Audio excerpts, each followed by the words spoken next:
Mixing, testing, and molding of UHPC. Step 1. Ultra-high performance concrete shall be mixed with a compulsory mixer. During mixing, dry materials such as cement, mineral admixtures, aggregates and powder admixtures shall be pre-mixed dry for 1 to 2 minutes. Step 2. Wet mixing with water and other liquid raw materials. The wet mixing time shall not be less than 5 minutes until the mixture reaches the target fluidity. Step 3. Add fibers slowly, and continue mixing for no less than 2 minutes after all fibers are added until the fibers are uniformly dispersed in the mixture. The mixing method of ultra-high performance concrete shall be adjusted according to product characteristics and actual conditions.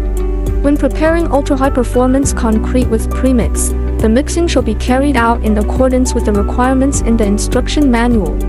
Step 4. Slump flow measurement. Scrape off the excess concrete on and around the top of the slumped cone with a scraper to make the concrete flush with the upper edge of the slumped cone.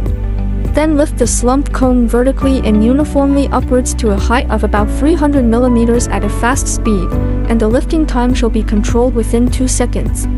After the concrete stops flowing, measure the maximum diameter of the spread circle and the diameter perpendicular to the maximum diameter. Step 5. Inverted slump test. Invert the slumped cone. Fill the slumped cone with the concrete mixture stably at one time from the upper end of the hopper to full with a charging container, without moving, tamping or vibrating. Scrape the top surface of the concrete flat along the upper end of the hopper with a scraper. Quickly lift the inverted slumped cone and start timing at the same time until light is visible at the discharge port when viewed from the top.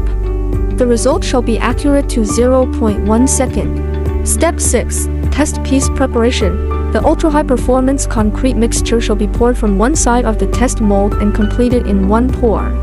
4 ultra-high performance concrete mixtures with a slump flow of less than 650 mm. After pouring, the test mold can be placed on a vibrating table to vibrate to remove air bubbles if necessary. The vibration time shall be 10 to 15 seconds, and no poking shall be performed during the molding process.